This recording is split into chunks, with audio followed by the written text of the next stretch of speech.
सहज सुभाए। दर्शन परसिय गुरु के जन्म मरण दुख जाए। होवे शिवद कसमदी नूरियासों कुसों जटिए। तुद रेटे सच्ची पातशाह मल जन्म जन्म दी कटिए। सतनाम श्री वाहिगुरु साहिब जी। असंख जप असंख पाओ। असंख पूजा संग तपता। असंख जप संग पाओ। असंख पूजा संग तपता। असंख ग्रंथ मुख वेद पाठ। असंख जो गुण मन रहे उदास। असंग भगत गुण ज्ञान विचार। असंग सती असंग दातार। असंख मूर्ख संख सूर मुँह पक्षार। असंख मौन रिवलाए तार। कुदरत गमन कहाँ विचार। वारिया न जावा एक बार। जो तुद पावै साईं पलिकार। तू सदा सलामत निरंकार। जो तुद पावै साईं पलिकार। तू सदा सलामत निरंकार। वाहिगुरु जी का खालसा वाहिगुरु जी की फतेह। परम सत्कारयोग सतगुरु जी की साजी नवाजी हुई। गुरु ਸਰੂਪ गुरु खालसा साध संगत जीओ। सतगुरां दे पवित्र पावन सचखंड दरबार दीयां हाजरियां भर रहे हो। मस्तक लगे साध रेन वडभाग जिन्हां दे बहुत वड्डे भाग हुंदे हन। उन्हां नूं सतगुरु साहिब जी महाराज दे चरनां दी धूड़ी मत्थे लाउण दा सुभाग प्राप्त हुंदा है। बड़ी बख्शिश किरपा हुई। अमृत वेले तो श्री आसा जी दी वार दे शब्द कीर्तन होए हन। आप जी हाजरियां भर के गुरबाणी का अमृतमय कीर्तन श्रवण कर रहे सी। गुरु घर की मर्यादा के मुताबिक सब ते उत्तम हार की कथा नाम सुनत दर्द दुख लथा। सतगुरु गरीब नवाज साहिब श्री गुरु नानक देव जी महाराज उच्चारण की हुई अमृतमयी बाणी श्री जपजी साहिब जी की कथा चल रही है। आओ बड़े प्रेम नाल इस अमृतमयी बाणी की कथा श्रवण करिए। सब माई भाई गुरु के लाल एकाग्र चित हो करके रसना नूं पवित्र करिए। सतगुरु जी गुरु नानक देव साहिब जी के चरणों का ध्यान धर के आखिए सतनाम वाहिगुरु साहिब। सतनाम श्री वाहिगुरु साहिब जी। असंख जप असंख पाओ। सतगुरु गरीब नवाज महाराज पंत गुरु नानक देव जी सिद्धा नाल बचन विलास कर रहे सन। चार पौड़ियां च महाराज ने श्रवण का महात्म दसिया ते चार पौड़ियां च मनन का महात्म दसिया। श्रवण मनन ते निध्यासन परमार्थ दे विच प्रवेश करन लई इन्हां तिन्नां चीज़ां दा बहुत वड्डा महत्व है। पहला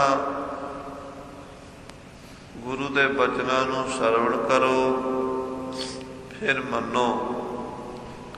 उस तो बाद जो सुनिया है या मन्निया है वो भुल ना जावे। ਪੁਨः ਪੁਨः ਨਿਧਿਆਸਨ ਕਰਨਾ ਪੈਂਦਾ, ਅਭਿਆਸ ਕਰਨਾ ਪੈਂਦਾ ਹੈ। ਤੋ ਗੁਰੂ ਸਾਹਿਬ ਜੀ ਮਹਾਰਾਜ ਬਚਨ ਕੀਤਾ ਵੀ ਕੁਦਰਤ ਕਵਣ ਕਹਾ ਵਿਚਾਰ, ਵਾਰਿਆ ਨਾ ਜਾਵਾ ਏਕ ਵਾਰ, ਜੋ ਤੁਧ ਭਾਵੈ ਸਾਈ ਭਲੀ ਕਾਰ, ਤੂੰ ਸਦਾ ਸਲਾਮਤ ਨਿਰੰਕਾਰ। ਵਾਹਿਗੁਰੂ ਪਰਮੇਸ਼ਰ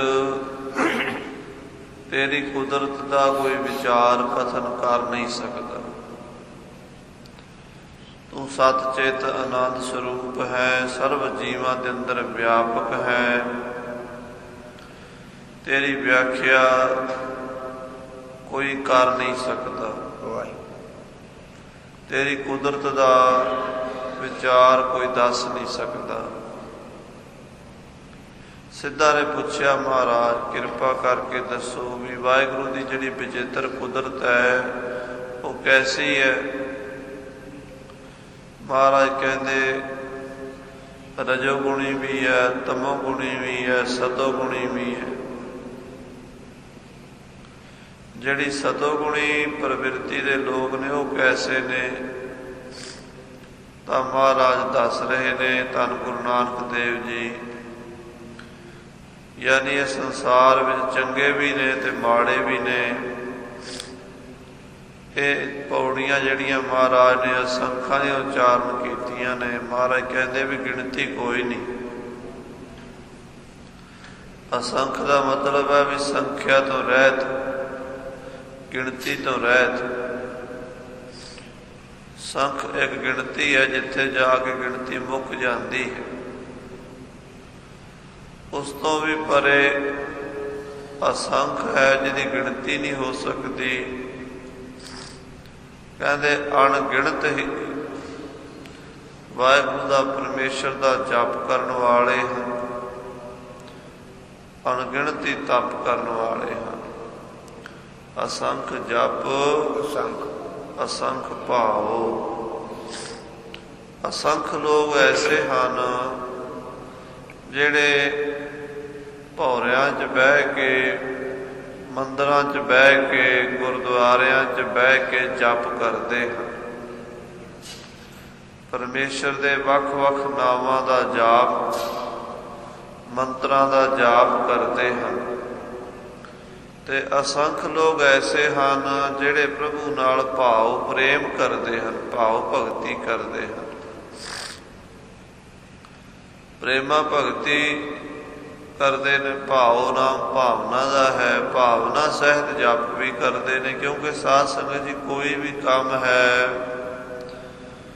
ਭਾਵਨਾ ਤੋਂ ਬਿਨਾਂ ਉਹ ਸਫਲ ਨਹੀਂ ਹੁੰਦਾ। ਜਿਹੜੇ ਕੰਮ ਵਿੱਚ ਤੁਹਾਡੀ ਭਾਵਨਾ ਨਹੀਂ ਹੈ ਉਹ ਕੰਮ ਵਿੱਚ ਹੀ ਰਹਿ ਜਾਏਗਾ।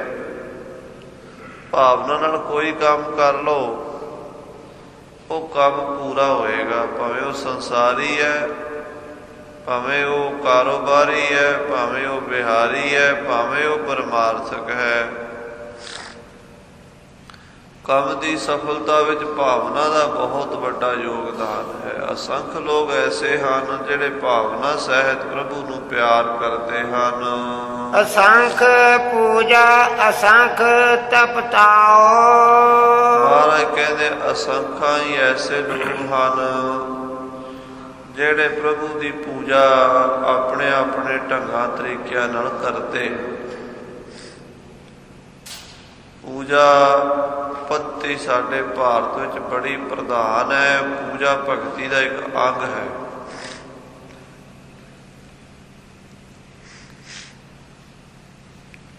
ਭਾਵਨਾ ਸਹਿਤ ਆਪਣੇ ਇਸ਼ਟ ਦੇਵ ਦਾ ਪੂਜਨ ਕਰਨਾ, ਇਸ ਨੂੰ ਪੂਜਾ ਕਹਿੰਦੇ ਹਨ। ਜਿਵੇਂ ਗੁਰਬਾਣੀ 'ਚ ਵੀ ਸਤਿਗੁਰੂ ਕਹਿੰਦੇ ਗੁਰ ਪੂਜੋ ਕਰ ਨਮਸਕਾਰ। ਆਪਣੇ ਸਤਿਗੁਰਾਂ ਨੂੰ ਵੀ ਅਸੀਂ ਪੂਜੀਏ, ਸਤਿਗੁਰਾਂ ਦੇ ਚਰਨਾਂ 'ਚ ਨਮਸਕਾਰ ਕਰੀਏ, ਸਤਿਗੁਰੂ ਦੇ ਚਰਨਾਂ 'ਚ ਬੰਦਨਾ ਕਰੀਏ ਭਾਵਨਾ ਸਹਿਤ। ਸੋ ਅਸੰਖ ਪੂਜਾ, ਅਸੰਖ ਹੀ ਲੋਕ ਐਸੇ ਹਨ ਜਿਹੜੇ ਪੂਜਾ ਕਰ ਰਹੇ ਨੇ ਮੰਦਰਾਂ ਵਿੱਚ, ਧਰਮ ਸਥਾਨਾਂ ਵਿੱਚ, ਆਪਣੇ ਆਪਣੇ ਤਰੀਕਿਆਂ। 'ਤਰੀਕਿਆਂ ਨਾਲ। ਅਸੰਖ ਤਪ ਤਾਓ। ਅਸੰਖ ਲੋਕ ਐਸੇ ਹਨ ਜਿਹੜੇ ਪ੍ਰਭੂ ਨਾਲ ਭਾਵ ਪ੍ਰੇਮ ਕਰਦੇ ਹਨ। ਪਰਮੇਸ਼ਰ ਦੇ ਵੱਖ ਵੱਖ ਨਾਵਾਂ ਦਾ ਜਾਪ, ਮੰਤਰਾਂ ਦਾ ਜਾਪ ਕਰਦੇ ਹਨ। ਤੇ ਅਸੰਖ ਲੋਕ ਐਸੇ ਹਨ ਜਿਹੜੇ ਭੌਰਿਆਂ 'ਚ ਬਹਿ ਕੇ, ਮੰਦਰਾਂ 'ਚ ਬਹਿ ਕੇ ਜਪ ਕਰਦੇ ਹਨ। ਅਸੰਖ ਜਪ, ਅਸੰਖ ਭਾਵ। ਆਪਣੇ ਸਤਿਗੁਰਾਂ ਨੂੰ ਵੀ ਅਸੀਂ ਪੂਜੀਏ, ਸਤਿਗੁਰਾਂ ਦੇ ਚਰਨਾਂ 'ਚ ਬੰਦਨਾ ਕਰੀਏ, ਭਾਵਨਾ ਸਹਿਤ। ਸੋ ਅਸੰਖ ਪੂਜਾ, ਅਸੰਖ ਹੀ ਲੋਕ ਐਸੇ ਹਨ ਜਿਹੜੇ ਪੂਜਾ ਕਰ ਰਹੇ ਨੇ ਮੰਦਰਾਂ ਵਿੱਚ, ਧਰਮ ਸਥਾਨਾਂ ਵਿੱਚ, ਆਪਣੇ ਆਪਣੇ ਤਰੀਕਿਆਂ ਨਾਲ। ਅਸੰਖ ਲੋਕ ਐਸੇ ਹਨ ਜਿਹੜੇ ਜੰਗਲਾਂ ਵਿੱਚ ਰਹਿ ਕੇ ਤਪੱਸਿਆ ਕਰ ਰਹੇ ਨੇ, ਸਰੀਰ ਨੂੰ ਤਾਰ ਰਹੇ ਨੇ। ਕੋਈ ਸਰਦੀ 'ਚ ਬੈਠਾ ਹੈ, ਕੋਈ ਬਰਫ਼ 'ਚ ਬੈਠਾ ਹੈ, ਕੋਈ ਗਰਮੀ ਦੇ ਦਿਨਾਂ ਵਿੱਚ ਮਾਰੂ ਥਲ ਦੇ ਵਿੱਚ ਜਾ ਕੇ ਰੇਤੇ ਤੱਤੇ 'ਚ ਬਹਿ ਕੇ ਤਪ ਕਰਦਾ ਹੈ, ਕੋਈ ਧੂਣੀ ਤਾਂਦਾ ਹੈ। ਸੋ ਭਿੰਨ ਭਿੰਨ ਪ੍ਰਕਾਰ ਦੇ ਨਾਲ ਤਪੱਸਿਆ ਕਰਨ ਵਾਲੇ ਤਾਪਸੀ ਲੋਕ ਤਪੱਸਿਆ ਕਰ ਰਹੇ ਨੇ, ਅਸੰਖਾਂ ਦੀ ਗਿਣਤੀ ਵਿੱਚ ਹਨ। ਅਸੰਖ ਗ੍ਰੰਥ ਮੁਖ ਵੇਦ ਪਾਠ, ਅਸੰਖਾਂ ਹੀ ਵੇਦਾਂ ਦੇ ਪਾਠੀ ਵੇਦਾਂ ਦੇ ਪਾਠ ਨੂੰ ਜਵਾਨੀ ਉਚਾਰਨ ਕਰਦੇ ਨੇ, ਕੰਠ ਕਰਦੇ ਨੇ। ਅਸੰਖ ਗ੍ਰੰਥ, ਅਸੰਖਾਂ ਹੀ ਗ੍ਰੰਥ ਹਨ ਤੇ ਅਸੰਖਾਂ ਹੀ ਲੋਕ ਉਹਨਾਂ ਗ੍ਰੰਥਾਂ ਨੂੰ ਕੰਠ ਕਰਕੇ ਉਹਨਾਂ ਗ੍ਰੰਥਾਂ ਦਾ ਪਾਠ ਕਰਦੇ ਹਨ। ਵੇਦ ਪਾਠੀਆਂ ਤੋਂ ਇਲਾਵਾ ਹੋਰ ਵੀ ਕਈ ਕਿਸਮ ਦੇ ਪਾਠੀ ਹਨ ਜਿਹੜੇ ਆਪਣੇ ਆਪਣੇ ਧਰਮ ਦੇ, ਆਪਣੇ ਆਪਣੇ ਅਕੀਦੇ ਦੇ ਗ੍ਰੰਥਾਂ ਨੂੰ ਕੰਠ ਕਰਕੇ ਪੜ੍ਹ ਰਹੇ ਹਨ, ਸੁਣ ਰਹੇ ਹਨ, ਸੁਣਾ ਰਹੇ ਹਨ। ਵੇਦਾਂ ਦਾ ਵੀ ਪਾਠ ਕਰਨ ਵਾਲੇ ਕੰਠ ਹੀ ਵੇਦ ਪੜ੍ਹਦੇ ਸਨ। ਪਹਿਲੇ ਜ਼ਮਾਨੇ ਵਿੱਚ ਵੇਦ ਲਿਖੇ ਨਹੀਂ ਸਨ ਜਾਇਆ ਕਰਦੇ। ਕਹਿੰਦੇ ਬ੍ਰਹਮਾ ਜੀ ਨੇ ਵੇਦਾਂ ਨੂੰ ਉਚਾਰਨ ਕਰਕੇ ਆਪਣੇ ਚੇਲਿਆਂ ਪ੍ਰਤੀ ਕੰਠ ਕਰਾਇਆ। ਉਹਨਾਂ ਨੇ ਫਿਰ ਅੱਗੋਂ ਆਪਣੇ ਚੇਲਿਆਂ ਨੂੰ ਕੰਠ ਕਰਾਇਆ। ਇੱਦਾਂ ਪੀੜ੍ਹੀ ਦਰ ਪੀੜ੍ਹੀ ਵੇਦ ਜ਼ੁਬਾਨੀ ਕੰਠ ਹੁੰਦੇ ਆਏ। ਇਸੇ ਕਰਕੇ ਇਹਨਾਂ ਨੂੰ ਸ਼ਰੂਤੀ ਕਹਿੰਦੇ। ਕੰਨਾਂ ਦੁਆਰਾ ਸੁਣ ਕੇ ਗ੍ਰਹਿਣ ਕਰ ਲੈਣਾ, ਹਿਰਦੇ 'ਚ ਵਸਾ ਲੈਣਾ, ਉਹ ਸ਼ਰੂਤੀ ਹੈ। ਵੇਦਾਂ ਨੂੰ ਸ਼ਰੂਤੀ ਕਹਿੰਦੇ ਹਨ।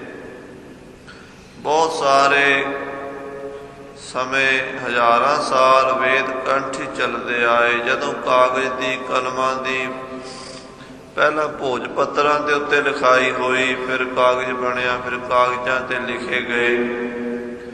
ਲਿਖਾਈ ਤਾਂ ਬਹੁਤ ਬਾਅਦ ਵਿੱਚ ਸ਼ੁਰੂ ਹੋਈ, ਪਹਿਲਾਂ ਤਾਂ ਕੰਠ ਹੀ ਚੱਲਦੇ ਸਨ। ਸੋ ਮਹਾਰਾਜ ਕਹਿੰਦੇ ਮੁੱਖ ਵੇਦ ਪਾਠ, ਵੇਦਾਂ ਦੇ ਪਾਠਾਂ ਨੂੰ ਮੁੱਖ ਤੌਰ ਤੇ ਕੰਠ ਕਰਕੇ ਮੁੱਖ ਤੌਰ ਤੇ ਹੀ ਪ੍ਰਚਲਿਤ ਕੀਤਾ ਗਿਆ। ਅਸੰਖ ਜੋਗ ਮਨ ਰਹੇ ਉਦਾਸ, ਅਸੰਖ ਐਸੇ ਜੋਗੀ ਹਨ ਜੋ ਸਾਧਨਾ ਕਰਨ ਵਾਸਤੇ ਜੰਗਲਾਂ ਵਿੱਚ ਚਲੇ ਜਾਂਦੇ, ਤੀਰਥਾਂ ਤੇ ਚਲੇ ਜਾਂਦੇ। ਉਹ ਪ੍ਰਮਾਤਮਾ ਨਾਲ ਜੁੜਨ ਲਈ ਉਦਾਸ ਬਿਰਤੀ ਧਾਰਨ ਕਰ ਲੈਂਦੇ। ਕਿਸੇ ਨਾਲ ਮੋਹ ਮਾਇਆ ਨਹੀਂ ਰੱਖਦੇ, ਲੇਗਾ ਦੇਗਾ ਨਹੀਂ ਰੱਖਦੇ, ਵਰਤਾਅ ਨਹੀਂ ਰੱਖਦੇ। ਆਪਣਾ ਇਕਾਂਤਵਾਸ ਜੰਗਲਾਂ ਪਹਾੜਾਂ ਵਿੱਚ, ਗੁਫਾਵਾਂ ਵਿੱਚ ਕਰਕੇ ਤਪ ਕਰਦੇ ਹਨ। ਉਦਾਸ, ਉਦ ਆਸ। ਉਦਾਸ ਦਾ ਮਤਲਬ ਹੈ ਉਦ ਆਸ। ਉਦ ਕਹਿੰਦੇ ਨੇ ਉੱਪਰ ਉੱਠ ਜਾਣਾ ਆਸ ਤੋਂ। ਜਿਹੜੀ ਦੁਨੀਆ ਦੀ ਆਸ ਹੈ, ਦੁਨੀਆ ਦਾ ਵਿਹਾਰ ਹੈ, ਉਹਦੇ ਪ੍ਰਤੀ ਆਪਾਂ ਸਾਰੇ ਆਸਾਵਾਦੀ ਹਾਂ।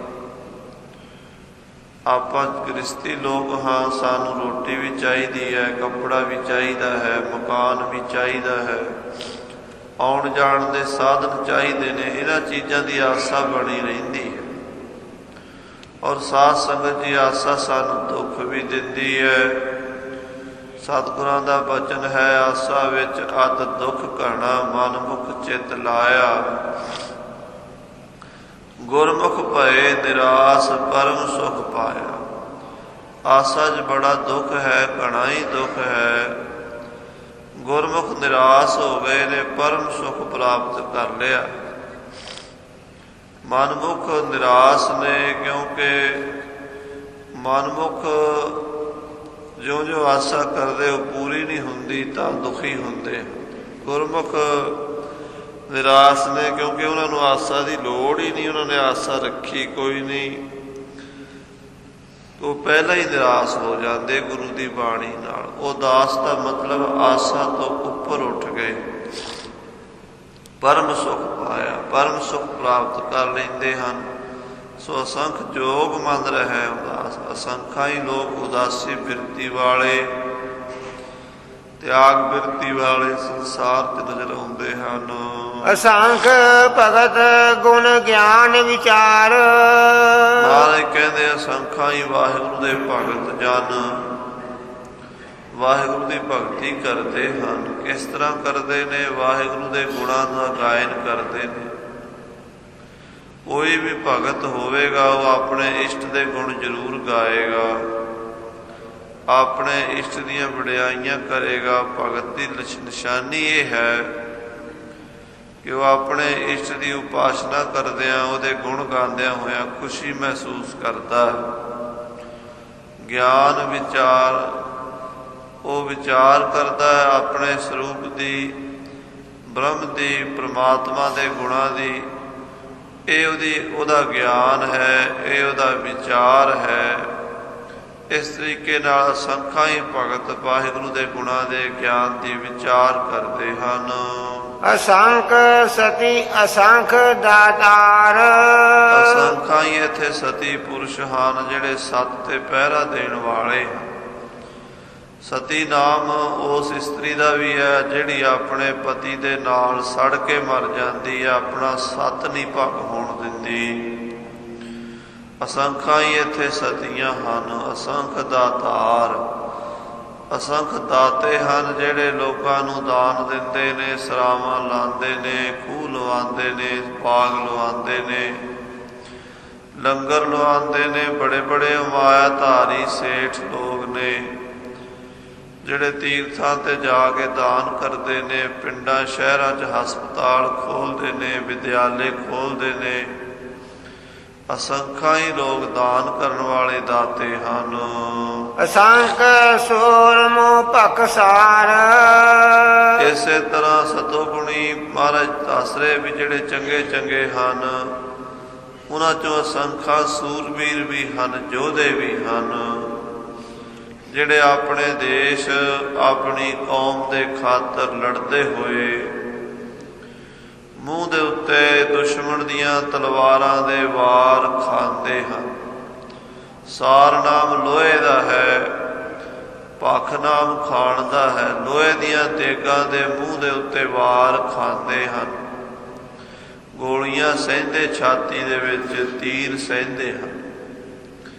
ਧੰਨ ਧੰਨ ਬਾਬਾ ਅਜੀਤ ਸਿੰਘ ਜੀ, ਧੰਨ ਧੰਨ ਬਾਬਾ ਜੁਝਾਰ ਸਿੰਘ ਜੀ ਚਮਕੌਰ ਦੀ ਗੜੀ ਦੇ ਵਿੱਚ ਹਜ਼ਾਰਾਂ ਫੱਟ ਖਾ ਕੇ ਸ਼ਹੀਦ ਹੋਏ।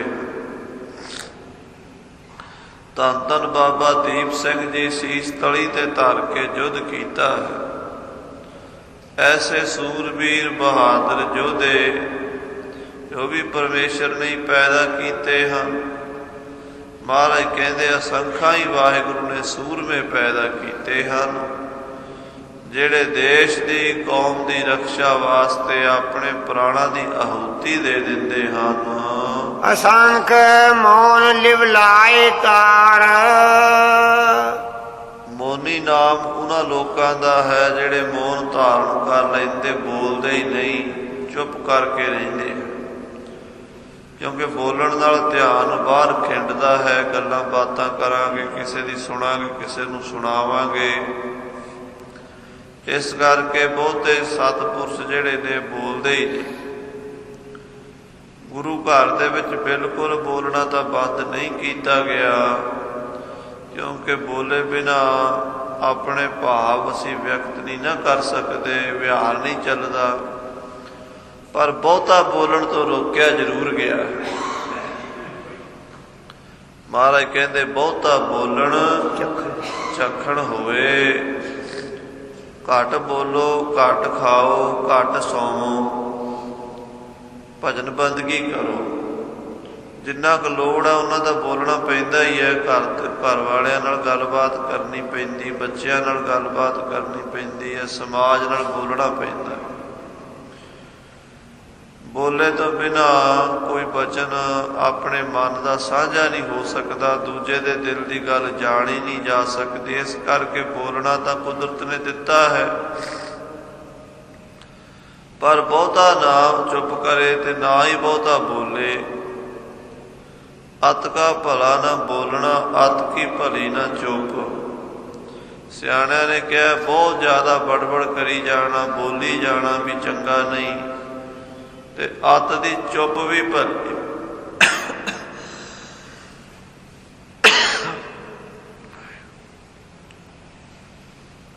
ਬਹੁਤ ਜ਼ਿਆਦਾ ਚੁੱਪ ਕਰ ਜਾਣਾ ਵੀ ਚੰਗਾ ਨਹੀਂ ਹੈ। ਜਿਤਨਾ ਵਿਹਾਰ ਹੈ ਉਤਨਾ ਬੋਲੋ, ਬਾਕੀ ਸਮਾਂ ਨਾਮ ਜਪੋ। ਵਾਹਿਗੁਰੂ ਵਾਹਿਗੁਰੂ ਵਾਹਿਗੁਰੂ ਵਾਹਿਗੁਰੂ। ਬਾਬਾ ਬੋਲਣਾ ਕਿਆ ਕਹੀਐ, ਜੈਸੇ ਰਾਮ ਨਾਮ ਰਵ ਰਹੀ ਹੈ। ਕੈਸਾ ਬੋਲਣਾ ਬੋਲੀਏ ਕਿ ਜਿਸ ਬੋਲਣ ਨਾਲ ਵਾਹਿਗੁਰੂ ਦੇ ਨਾਮ ਵਿੱਚ ਸੁਰਤੀ ਜੁੜ ਜਾਵੇ, ਤੁਹਾਡਾ ਬੋਲਣਾ ਪ੍ਰਵਾਨ ਹੋ ਜਾਏਗਾ। ਗਰੀਬ ਨਵਾਜ ਸੱਚੇ ਪਾਤਸ਼ਾਹ ਜੀ ਬਚਨ ਕਰਦੇ ਨੇ ਕਿ ਅਸੰਖਾਂ ਲੋਕ ਮੋਨੀ ਹਨ, ਬੋਲਦੇ ਹੀ ਨਹੀਂ, ਲਿਵਤਾਰ ਲਾ ਕੇ ਧਿਆਨ ਵਾਹਿਗੁਰੂ ਦੇ ਚਰਨਾਂ 'ਚ ਲਾ ਕੇ ਭਜਨ ਬੰਦਗੀ 'ਚ ਹੀ ਲੀਨ ਰਹਿੰਦੇ ਹਨ। ਕੁਦਰਤ ਕਵਨ ਕਹਾ ਵਿਚਾਰ, ਇਹ ਤਾਂ ਭਾਈ ਵਾਹਿਗੁਰੂ ਦੀ ਕੁਦਰਤ ਹੋਈ, ਇਹਦਾ ਕੋਈ ਅੰਤ ਤਾਂ ਹੈ ਨਹੀਂ। ਅਸੰਖਾਂ ਹੀ ਹਨ, ਕਿੱਥੋਂ ਤੱਕ ਵਰਣਨ ਕਰੀਏ, ਕਿਹਦਾ ਕਿਹਦਾ ਜ਼ਿਕਰ ਕਰੀਏ। ਬੇਅੰਤ ਵਾਹਿਗੁਰੂ ਦੇ ਪਿਆਰੇ ਭਗਤ ਸੰਤ ਗੁਣੀ ਗਿਆਨੀ, ਜਪੀ ਤਪੀ ਸੂਰਬੀਰ ਯੋਧੇ ਦਾਨੀ ਇਸ ਧਰਤੀ ਤੇ ਹਨ। ਉਹ ਕੁਦਰਤ ਹੈ ਵਾਹਿਗੁਰੂ ਦੀ, ਉਹਦਾ ਵਿਚਾਰ ਕਿੱਥੋਂ ਤੱਕ ਵਰਣਨ ਕਰੀਏ। ਵਾਰਿਆ ਨਾ ਜਾਵਾ ਇੱਕ ਵਾਰ, ਇੱਕ ਵਾਰੀ ਵੀ ਜੇ ਵਰਣਨ ਕਰੀਏ ਤਾਂ ਨਹੀਂ ਹੋ ਸਕਦਾ। ਇੱਕ ਵਾਰੀ ਵੀ ਜੇ ਬਾਰੇ ਬਾਰੇ ਜਾਈਏ ਤਾਂ ਨਹੀਂ ਜਾਇਆ ਜਾ ਸਕਦਾ। ਜੋ ਤੁਧ ਭਾਵੈ ਸਾਈ ਭਲੀ ਕਾਰ, ਹੇ ਵਾਹਿਗੁਰੂ ਪਰਮੇਸ਼ਰ, ਜੋ ਤੈਨੂੰ ਚੰਗਾ ਲੱਗਦਾ ਹੈ ਉਹੀ ਚੰਗਾ ਹੈ। ਜੋ ਤੁਧ ਭਾਵੈ ਸਾਈ ਭਲੀ ਕਾਰ, ਜੋ ਤੈਨੂੰ ਚੰਗਾ ਲੱਗਦਾ ਉਹ ਸੰਸਾਰ 'ਚ ਹੁੰਦਾ ਹੈ।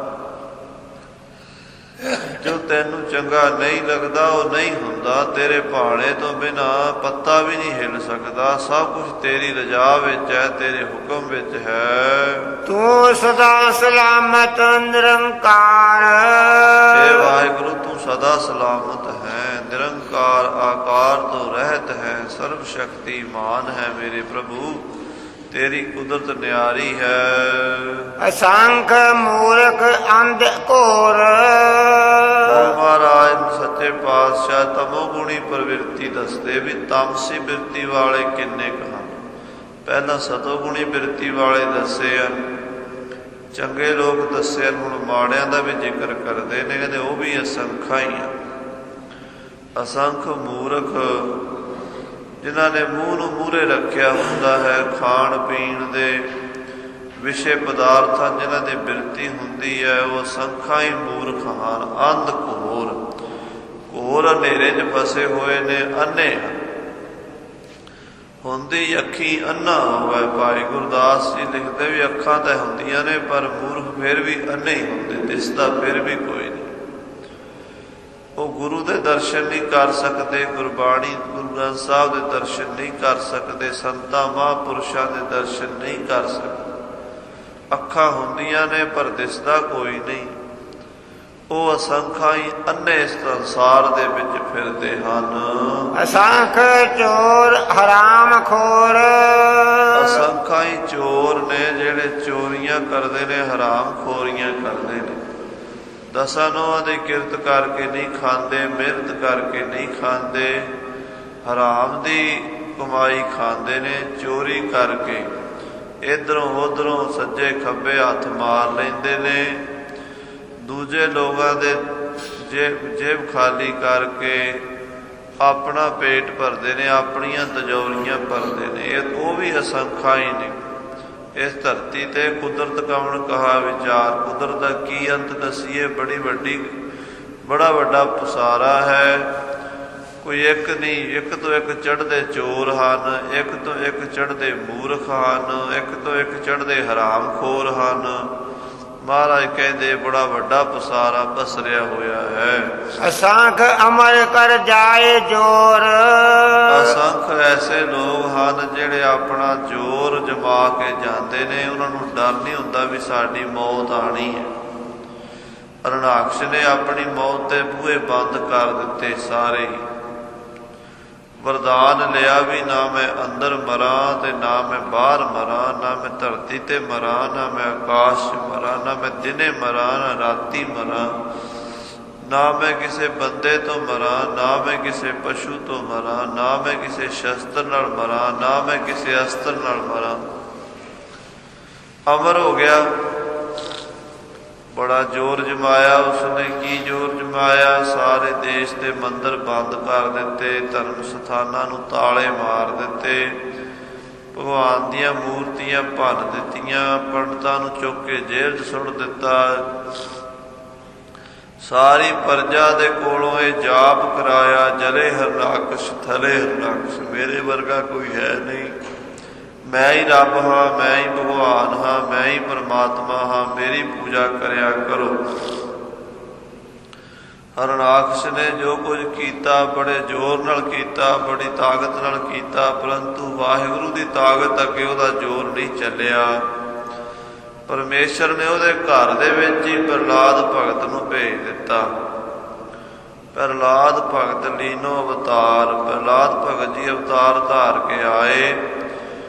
ਉਹਨਾਂ ਨੇ ਆ ਕੇ ਐਸੀ ਲੀਲਾ ਵਰਤਾਈ ਕਿ ਹਰਨਾਕਸ਼ ਮਾਰਿਆ ਗਿਆ, ਪਾਪ ਦਾ ਘੜਾ ਭਰ ਕੇ ਡੁੱਬ ਗਿਆ, ਹਰਨਾਕਸ਼ ਇਸ ਧਰਤੀ ਤੋਂ ਚਲਾ ਗਿਆ। ਅਸੰਖ ਅਮਰ ਕਰ ਜਾਹੇ ਜੋਰ, ਅਸੰਖ ਐਸੇ ਲੋਕ ਨੇ ਜਿਹੜੇ ਅਮਰ ਹੋਣ ਦਾ ਵਰ ਲੈ ਕੇ ਆਉਂਦੇ ਨੇ, ਜ਼ੋਰ ਜਮਾਈਆਂ ਕਰਦੇ ਨੇ। ਰਾਵਣ ਨੂੰ ਵੀ ਸੀ ਵੀ ਮੇਰੇ ਕਾਲ ਪਾਵੇ ਨਾ ਬੰਨਿਆ ਹੋਇਆ, ਮੈਨੂੰ ਕੌਣ ਮਾਰ ਸਕਦਾ ਹੈ। ਉਹ ਵੀ ਮਾਰਿਆ ਗਿਆ, ਉਹ ਵੀ ਚਲਾ ਗਿਆ। ਕੰਸ ਨੂੰ ਸੀ ਵੀ ਮੈਂ ਆਪਣੇ ਦੁਸ਼ਮਣ ਸਾਰੇ ਮਾਰ ਦਿੱਤੇ, ਹੁਣ ਮੈਨੂੰ ਕੌਣ ਮਾਰੇਗਾ। ਪਰ ਭਗਵਾਨ ਕ੍ਰਿਸ਼ਨ ਜੀ ਨੇ ਕੰਸ ਨੂੰ ਵੀ ਮਾਰ ਦਿੱਤਾ। ਇਸੇ ਤਰ੍ਹਾਂ ਹੋਰ ਬੜੇ ਬੜੇ ਪਾਪੀ ਲੋਕ ਹੋਏ ਨੇ ਜਿਹੜੇ ਅਮਰ ਹੋ ਕੇ ਦੁਨੀਆ ਦੇ ਪਾਪ ਕਰਦੇ ਰਹੇ ਨੇ, ਪਰ ਅੰਤ ਨੂੰ ਚਲੇ ਗਏ ਨੇ। ਅਸੰਖ ਗਲ ਵਡ ਹੱਤਿਆ ਕਮਾਏ, ਅਸੰਖਾਂ ਹੀ ਲੋਕ ਐਸੇ ਨੇ ਜਿਹੜੇ ਦੂਜਿਆਂ ਦੀਆਂ ਗਰਦਨਾਂ ਵੱਢ ਵੱਢ ਕੇ ਹੱਤਿਆ ਕਰਦੇ ਨੇ, ਜ਼ੁਲਮ ਕਰਦੇ ਨੇ, ਪਾਪ ਕਰਦੇ ਨੇ, ਗਿਣਤੀ ਕੋਈ ਨਹੀਂ, ਬੇਸ਼ੁਮਾਰ ਹੈ। ਲੱਖਾਂ ਲੋਕਾਂ ਦੀਆਂ ਗਰਦਨਾਂ ਵੱਢ ਕੇ ਵੀ ਜਿਨ੍ਹਾਂ ਨੂੰ ਸਬਰ ਨਹੀਂ ਆਇਆ, ਅਸੰਖਾਂ ਹੀ ਇਸ ਧਰਤੀ ਤੇ ਹੋ ਚੁੱਕੇ। ਹਰਨਾਕਸ਼ ਨੇ ਲੱਖਾਂ ਲੋਕ ਮਾਰੇ ਸਨ ਜਿਹੜੇ ਰੱਬ ਦਾ ਨਾਂ ਲੈਂਦੇ, ਮਾਰ ਦਿੱਤੇ। ਰਾਵਣ ਨੇ ਬੜੇ ਬੜੇ ਰਿਸ਼ੀ ਮੁਨੀ ਮਾਰ ਦਿੱਤੇ। ਕੰਸ ਨੇ ਬੜਿਆਂ ਦੀਆਂ ਗਰਦਨਾਂ ਵੱਢੀਆਂ, ਬੜੇ ਲੋਕ ਮਾਰੇ। ਪਰਸ਼ੁਰਾਮ ਨੇ 21 ਵਾਰ ਛਤਰੀਆਂ ਨੂੰ ਮਾਰ ਮਾਰ ਕੇ ਉਹਨਾਂ ਦੇ ਸਿਰ ਲਾ ਲਾ ਕੇ ਤੇ ਉਹਨਾਂ ਦਾ ਲਹੂ ਜਿਹੜਾ ਸੀ ਕੁੰਡਾਂ 'ਚ ਭਰ ਭਰ ਕੇ ਪਰਸ਼ੁਰਾਮ ਨਹਾਉਂਦਾ ਰਿਹਾ। ਭਾਵੇਂ ਅਵਤਾਰ ਸੀ ਵਿਸ਼ਨੂੰ ਦਾ, ਪਰ ਖੱਤਰੀਆਂ ਦੇ ਵਾਸਤੇ ਤਾਂ ਕਾਲ ਦਾ ਰੂਪ ਧਾਰ ਕੇ ਆਇਆ ਨਾ। 21 ਵਾਰ ਖੱਤਰੀ ਖਤਮ ਕੀਤੇ ਧਰਤੀ ਤੋਂ, ਬੜਿਆਂ ਦੀਆਂ ਗਰਦਨਾਂ ਵੱਢੀਆਂ। ਮਹਾਰਾਜ ਕਹਿੰਦੇ ਇੱਥੇ ਕਈ ਕਿਸਮ ਦੇ ਲੋਕ ਆਏ ਨੇ ਜਿਨ੍ਹਾਂ ਨੇ ਗਰਦਨਾਂ ਵੱਢ ਵੱਢ ਕੇ ਦੂਜਿਆਂ ਦੀਆਂ ਗਲ ਵੱਢ ਵੱਢ ਕੇ ਹੱਤਿਆ ਕਮਾਈ ਹੈ। ਅਸੰਖ ਗਲ ਵੱਢ ਹੱਤਿਆ ਕਮਾਏ, ਇਹ ਤਾਂ ਮੁੱਖ ਅਰਥ ਹੈ। ਇਹਦਾ ਇੱਕ ਸਾਧ ਸੰਗਤ ਜੀ ਗਾਉਣ ਅਰਥ ਵੀ ਮਹਾਂਪੁਰਸ਼ ਦੱਸਦੇ ਹਨ। ਉਹ ਇਹ ਹੈ ਵੀ ਆਪਾਂ ਵਿਹਾਰ ਦੇ ਵਿੱਚ ਆਮ ਤੌਰ ਤੇ ਕਈ ਵਾਰ ਬੈਠੇ ਹੁੰਦੇ ਆ ਤੇ ਬਚਨ ਕਰਦੇ ਕਰਦੇ ਕੋਈ ਬੰਦਾ ਗੱਲ ਕਰ ਰਿਹਾ ਹੁੰਦਾ ਹੈ ਤੇ ਅਸੀਂ ਉਹਦੀ ਗੱਲ ਪੂਰੀ ਨਹੀਂ ਸੁਣਦੇ, ਵਿੱਚੋਂ ਹੀ ਕੱਢ ਦਿੰਦੇ। ਉਹ ਗੱਲ ਆਪਣੀ ਪੂਰੀ ਨਹੀਂ ਕਰ ਸਕਦਾ, ਅਜੇ ਉਹ ਗੱਲ ਕਰ ਰਿਹਾ ਹੁੰਦਾ ਤੇ ਆਪਾਂ ਕਹਿੰਦੇ ਨਹੀਂ ਜੀ ਇਹ ਗੱਲ ਨਹੀਂ, ਛੱਡੋ ਪਰੇ। ਉਸ ਬੰਦੇ ਦੀ ਬੜੀ ਤੋਹੀਨ ਹੈ, ਕਿਸੇ ਦੀ ਬੇਅਦਬੀ ਹੈ, ਕਿਸੇ ਦੀ ਗੱਲ ਨੂੰ ਵਿੱਚੋਂ ਵੱਢ ਦੇਣਾ, ਗੱਲ ਟੁੱਕ ਦੇਣੀ, ਗੱਲ ਕੱਟ ਦੇਣੀ, ਮਾੜੀ ਗੱਲ ਹੈ। ਮਹਾਂਪੁਰਸ਼ ਕਹਿੰਦੇ ਇਹ ਵੀ ਹੱਤਿਆ ਹੈ। ਬੰਦੇ ਨੂੰ ਮਾਰ ਦੇਣ ਨਾਲੋਂ ਵੀ ਵੱਡੀ ਹੱਤਿਆ ਉਹਦੀ ਗੱਲ ਮਾਰ ਦੇਣੀ, ਉਹਦਾ ਵਚਨ ਕੱਟ ਦੇਣਾ, ਸੁਣਨਾ ਹੀ ਨਹੀਂ। ਜਿਵੇਂ ਪਹਿਲਾਂ ਮਹਾਰਾਜ 4 ਪੌੜੀਆਂ ਸੁਣਨ ਦੀਆਂ ਦੱਸ ਕੇ ਆਏ ਨੇ, ਫਿਰ ਮੰਨਣ ਦੀਆਂ ਕਹਿੰਦੇ ਪਹਿਲਾਂ ਸੁਣ ਤੇ ਲਓ, ਜਦੋਂ ਤੁਸੀਂ ਚੰਗੀ ਗੱਲ ਸੁਣੋਗੇ, ਮੰਨੋਗੇ, ਉਹਦੀ ਸਮਝ ਵੀ ਆਏਗੀ। ਜੇ ਤੁਸੀਂ ਸੁਣਨਾ ਹੀ ਨਹੀਂ, ਉਹਦੀ ਸਮਝ ਕੀ ਆਉਣੀ ਹੈ? ਸੋ ਸਤਿਪੁਰਸ਼ਾਂ ਦੇ ਬਚਨ ਸੁਣਨੇ ਚਾਹੀਦੇ ਆ, ਵਿੱਚੋਂ ਵੱਢਣੇ ਨਹੀਂ ਚਾਹੀਦੇ, ਟੁੱਕਣੇ ਨਹੀਂ ਚਾਹੀਦੇ, ਬਚਨ ਕੱਟਣਾ ਨਹੀਂ ਚਾਹੀਦਾ।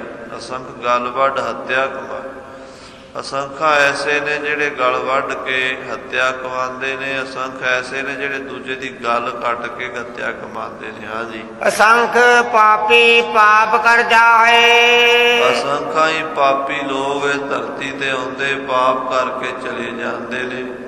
ਬੜੇ ਬੜੇ ਪਾਪ ਹੋ ਰਹੇ ਨੇ, ਇੱਕ ਤੋਂ ਇੱਕ ਚੜ੍ਹਦਾ ਪਾਪ ਹੈ ਸੰਸਾਰ ਦੇ ਵਿੱਚ। ਝੂਠ, ਚੋਰੀ, ਯਾਰੀ, ਨਿੰਦਾ, ਚੁਗਲੀ, ਛਲ, ਫਰੇਬ, ਕਪਟ, ਧੋਖਾ ਧੜੀ, ਬੇਈਮਾਨੀ, 420 ਸਾਰੇ ਹੀ ਪਾਪ ਧਰਤੀ ਤੇ ਅੱਜ ਹੋ ਰਹੇ ਨੇ। ਅਸੰਖ ਕੂੜਿਆਰ ਕੂੜੇ ਫਿਰਾਏ, ਅਸੰਖ ਕੂੜਿਆਰ ਝੂਠੇ ਨੇ ਕੂੜੇ, ਉਹ ਝੂਠ ਦੇ ਆਸਰੇ ਹੀ ਸਾਰੀ ਜ਼ਿੰਦਗੀ ਲਗਾ ਦਿੰਦੇ। ਝੂਠ ਬੋਲਣਾ, ਮਿੰਟ ਮਿੰਟ ਝੂਠ ਬੋਲਣਾ, ਗੱਲ ਗੱਲ ਤੇ ਝੂਠ ਹੀ ਬੋਲਣਾ ਆਦਤ ਬਣ ਜਾਂਦੀ ਹੈ, ਗੱਪਾਂ ਮਾਰਨ ਦੀ, ਝੂਠ ਬੋਲਣ ਦੀ, ਤੇ ਉਹ ਰਹਿ ਨਹੀਂ ਸਕਦੇ। ਝੂਠ ਬੋਲੇ ਬਿਨਾਂ ਉਹਨਾਂ ਨੂੰ ਸਬਰ ਨਹੀਂ ਆਉਂਦਾ। ਮਹਾਰਾਜ ਕਹਿੰਦੇ ਅਸੰਖਾਂ ਹੀ ਕੂੜਿਆਰ ਨੇ, ਝੂਠੇ ਨੇ, ਜਿਹੜੇ ਰੋਜ਼ ਝੂਠ ਹੀ ਬੋਲੀ ਜਾਂਦੇ ਨੇ। ਅਸੰਖ ਮਲੇਸ਼ ਮਲ ਭਖਿਆ ਖਾਏ, ਮਹਾਰਾਜ ਕਹਿੰਦੇ ਅਸੰਖਾਂ ਮਲੇਸ਼ ਨੇ ਮਲ ਭਖ ਖਾਏ। ਮਲੇਸ਼ਾ, ਮਲੇਸ਼ ਦਾ ਮਤਲਬ ਹੈ ਜਿਸ ਦੀ ਬਿਰਤੀ ਮੈਲੀ ਹੋ ਜਾਵੇ, ਉਹ ਮਲੇਸ਼ ਹੈ। ਆਪਣੇ ਦੇਸ਼ ਵਾਲੇ ਲੋਕ ਸਿੰਧ ਤੋਂ ਪਰਲੇ ਲੋਕਾਂ ਨੂੰ ਮਲੇਸ਼ ਕਹਿੰਦੇ ਸਨ, ਉਹ ਸਾਨੂੰ ਕਾਫਰ ਕਹਿੰਦੇ ਸਨ, ਹਿੰਦੂ ਕਹਿੰਦੇ ਸਨ। ਮਲੇਸ਼ ਦਾ ਮਤਲਬ ਮਨ ਇੱਛਾ, ਮੈਲੀ ਇੱਛਾ ਵਾਲਾ ਸਾਹ ਮਲੇਸ਼ਾ, ਉਹ ਮਲੇਸ਼ ਹੈ। ਸੋ ਅਨੇਕਾਂ ਹੀ ਮਲੇਸ਼ ਹਨ ਜਿਹੜੇ ਮੈਲ ਖਾਈ ਜਾਂਦੇ ਨੇ, ਗੰਦਗੀ ਖਾਈ ਜਾਂਦੇ ਨੇ, ਮਲ ਭਖੀ ਜਾਂਦੇ ਨੇ। ਦੂਜਿਆਂ ਦੀ ਨਿੰਦਾ ਕਰਕੇ ਮੈਲ ਖਾਣੀ, ਗੰਦ ਮੰਦ ਖਾ ਲੈਣਾ, ਝੂਠ ਖਾ ਲੈਣੀ। ਸਾਧ ਸੰਗਤ ਜੀ, ਅੱਜ ਅਸੀਂ ਆਪਣੇ ਦੇਸ਼ ਦਾ ਵੀ ਜੋ ਹਾਲ ਹੈ ਉਹ ਦੇਖਦੇ ਹਾਂ। ਸਾਰਿਆਂ ਦੀ ਬਿਰਤੀ ਮਲੇਸ਼ਾਂ ਵਾਲੀ ਹੋਈ ਜਾਂਦੀ। ਉਹਦਾ ਕਾਰਨ ਕੀ ਹੈ? ਜੈਸਾ ਅੰਨ ਖਾਵਾਂਗੇ ਵੈਸਾ ਮਨ ਹੋ ਜਾਏਗਾ। ਪਹਿਲੇ ਲੋਕ ਸੁੱਚ ਦਾ ਬੜਾ ਖਿਆਲ ਰੱਖਦੇ ਸੀ ਤੇ ਸੁੱਚਾ ਭੋਜਨ ਛਕਣਾ। ਭਗਵਾਨ ਕ੍ਰਿਸ਼ਨ ਜੀ ਮਹਾਰਾਜ ਨੇ ਗੀਤਾ ਦੇ 17ਵੇਂ 16ਵੇਂ ਅਧਿਆਏ 'ਚ ਰਜੋਗੁਣੀ, ਤਮੋਗੁਣੀ, ਸਤੋਗੁਣੀ 3 ਪ੍ਰਕਾਰ ਦਾ ਭੋਜਨ ਦੱਸਿਆ। ਸਤੋਗੁਣੀ ਭੋਜਨ ਉਹ ਹੈ ਜਿਹੜਾ ਭੋਜਨ ਦਾਲ ਫੁਲਕਾ ਸਾਫ ਸੁਥਰਾ, ਸਵੱਛ, ਤਾਜ਼ਾ ਬਣਿਆ ਹੋਇਆ, ਪਵਿੱਤਰਤਾ ਦੇ ਮੁੱਖ ਖਿਆਲ ਨੂੰ ਮੁੱਖ ਰੱਖ ਕੇ ਬਣਾਇਆ ਗਿਆ। ਉਹਦੇ ਖਾਣ ਨਾਲ ਮਨ ਬਿਰਤੀ ਵੀ ਸ਼ੁੱਧ ਹੋਵੇਗੀ। ਰਜੋਗੁਣੀ ਭੋਜਨ ਹੈ ਜਿਹਦੇ ਖਾਣ ਨਾਲ ਸਾਧ ਸੰਗਤ ਜੀ ਸਰੀਰ 'ਚ ਬਲ ਆਵੇਗਾ, ਪਰ ਰਾਜਿਆਂ ਵਾਲੀ ਬਿਰਤੀ, ਸਵਾਦੂ ਬਿਰਤੀ ਹੋਵੇਗੀ। ਤਮੋਗੁਣੀ ਭੋਜਨ ਉਹ ਹੈ ਜਿਹੜਾ ਚਰਪਰਾ ਹੈ, ਜਿਹੜਾ ਸਾਧ ਸੰਗਤ ਜੀ ਖੱਟਾ ਹੈ, ਜਿਹੜਾ ਪਾਸਾ ਹੈ, 2-4 ਦਿਨ ਦਾ ਪਿਆ ਹੋਇਆ ਹੈ, ਝੂਠੇ ਸੁੱਚੇ ਹੱਥ ਲੱਗੇ ਹੋਏ ਨੇ, ਸੁੱਚ ਪਵਿੱਤਰਤਾ ਨਹੀਂ ਹੈ, ਉਹਦੇ ਨਾਲ ਬਿਰਤੀ ਤਾਮਸੀ ਹੋ ਜਾਏਗੀ। ਸੋ ਅੱਜ ਸਾਡੇ ਸਾਰੇ ਲੋਕ ਹੀ ਇਸ ਪਾਸੇ ਤੁਰ ਪਏ ਨੇ। ਤੇ ਕਿੱਥੇ ਦੇਖਿਆ ਰੇਹੜੀਆਂ ਤੇ ਖਲੋ ਕੇ ਕੋਈ ਚਾਟ ਖਾਈ ਜਾਂਦਾ ਹੈ, ਕੋਈ ਭਟੂਰੇ ਖਾਈ ਜਾਂਦਾ ਹੈ। ਉਹੀ ਝੂਠੀਆਂ ਪਲੇਟਾਂ ਹੁੰਦੀਆਂ ਨੇ, ਨਾ ਕੋਈ ਧੋਂਦਾ ਨਾ ਕੋਈ ਸਾਫ਼ ਕਰਦਾ ਹੈ। ਇੱਕੋ ਥਾਲੀ, ਇੱਕੋ ਹੀ ਬਾਲਟੀ ਪਾਣੀ ਦੀ ਹੁੰਦੀ ਹੈ, ਉਹਦੇ ਵਿੱਚ ਹੀ ਬਸ ਇੱਕ ਵਾਰੀ ਗਲਾਸ ਘੁਮਾ ਕੇ, ਪਲੇਟ ਘੁਮਾ ਕੇ ਉਹ ਦੂਜੇ ਨੂੰ ਪਾ ਕੇ ਦੇ ਦਿੰਦੇ ਹੈ। 2 ਮਿੰਟ ਬਾਅਦ ਉਹੀ ਪਲੇਟ ਫਿਰ ਉਹਦੇ 'ਚ ਪਾਣੀ, ਝੂਠੇ ਪਾਣੀ 'ਚ ਧੋ ਕੇ ਫਿਰ ਦੇ ਦਿੰਦੇ ਹੈ। ਤੋ ਅਸੰਖ ਮਲੇਸ਼ ਮਲ ਭਖ ਖਾਹੇ, ਗੰਦਗੀ, ਮੈਲ, ਅਪਵਿੱਤਰਤਾ, ਝੂਠ, ਇਹ ਜਿਉਂ-ਜਿਉਂ ਸਾਡੇ ਅੰਦਰ ਜਾਂਦੀ ਹੈ ਸਾਡੀ ਬਿਰਤੀ ਵੀ ਖਰਾਬ ਹੁੰਦੀ, ਸਾਡਾ ਸਰੀਰ ਵੀ ਰੋਗੀ ਹੁੰਦਾ ਹੈ। ਅਸੰਖ ਨਿੰਦਕ ਸਿਰ ਕਰੇ ਭਾਰ, ਅਸੰਖਾਂ ਹੀ ਨਿੰਦਕ ਹਨ ਜਿਹੜੇ ਨਿੰਦਾ ਕਰਕੇ ਦੂਜਿਆਂ ਦਾ ਭਾਰ ਆਪਣੇ ਸਿਰ ਤੇ ਲਈ ਜਾਂਦੇ। ਜਦੋਂ ਅਸੀਂ ਕਿਸੇ ਦੀ ਨਿੰਦਾ ਕਰਦੇ ਹਾਂ ਉਹਦੇ ਵਾਲੇ ਪਾਪ ਸਾਡੇ ਵਿੱਚ ਆ ਜਾਂਦੇ, ਦੂਜਿਆਂ ਦਾ ਭਾਰ ਢੋਂਦੇ ਨਿੰਦਕ ਲੋਕ ਅਸੰਖਾਂ ਹੀ ਫਿਰਦੇ ਹਨ।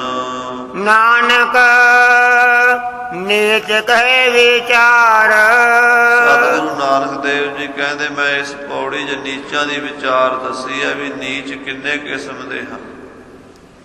ਸਤਿਗੁਰੂ ਨਾਨਕ ਦੇਵ ਜੀ ਆਪਣੇ ਆਪ ਨੂੰ ਇੱਥੇ ਨੀਚ ਨਹੀਂ ਕਹਿੰਦੇ, ਇੱਥੇ ਇਸ ਪੌੜੀ 'ਚ ਨੀਚਾਂ ਦੀ ਵਿਚਾਰ ਦੱਸੀ ਹੈ। ਨਾਨਕ ਨੀਚ ਕਹਿ ਵਿਚਾਰ, ਕਈ ਪਾਠ ਕਰ ਦਿੰਦੇ ਨਾਨਕ ਨੀਚ ਕਹਿ ਵਿਚਾਰ, ਏਦਾਂ ਨਹੀਂ ਖਾਲਸਾ ਜੀ। ਨਾਨਕ ਤੇ ਰੁਕ ਜਾਓ, ਨਾਨਕ ਨੀਚ ਕਹਿ ਵਿਚਾਰ। ਸਤਿਗੁਰੂ ਜੀ ਨੇ, ਗੁਰੂ ਨਾਨਕ ਦੇਵ ਸਾਹਿਬ ਜੀ ਨੇ ਇਸ ਪੌੜੀ 'ਚ ਨੀਚਾਂ ਦੀ ਵਿਚਾਰ ਦੱਸੀ ਹੈ ਵੀ ਨੀਚ ਕੀ ਕਰਦੇ ਆ। ਨੀਚ ਮੂਰਖ ਹਨ, ਅੰਧ ਘੋਰ ਹਨ, ਠੱਗ ਚੋਰ ਹਨ, ਉਹ ਸਾਰਾ ਗੁਰੂ ਸਾਹਿਬ ਇੱਥੇ ਵਰਣਨ ਕਰਦੇ ਹਨ। ਹਾਂਜੀ, ਵਾਰਿਆ ਨਾ ਜਾਵਾ ਇੱਕ ਵਾਰ, ਕਹਿੰਦੇ ਇੱਕ ਵਾਰੀ ਵੀ ਵਰਣਨ ਨਹੀਂ ਹੋ ਸਕਦਾ। ਵਾਹਿਗੁਰੂ ਪਰਮੇਸ਼ਰ ਦੇ ਗੁਣਾਂ ਦਾ ਬੇਅੰਤ ਗੁਣ ਹਨ ਉਹਦੇ। ਜੋ ਤੁਧ ਭਾਵੇ ਸਾਈਂ ਭਲੀ ਕਾਰ, ਵਾਹਿਗੁਰੂ ਜੋ ਤੈਨੂੰ ਚੰਗਾ ਲੱਗਦਾ ਸੋ ਭਲਾ ਹੈ। ਤੋ ਸਦਾ ਸਲਾਮਤ ਨਿਰੰਕਾਰ, ਸਦਾ ਹੀ ਪ੍ਰਕਾਸ਼ਮਾਨ ਨਿਰੰਕਾਰ ਆਕਾਰ ਤੋਂ ਰਹਿਤ ਜੋਤੀ ਸਰੂਪ ਸਾਰਿਆਂ ਸਰੀਰਾਂ ਦੇ ਵਿੱਚ ਵਿਦਮਾਨ ਹੈ।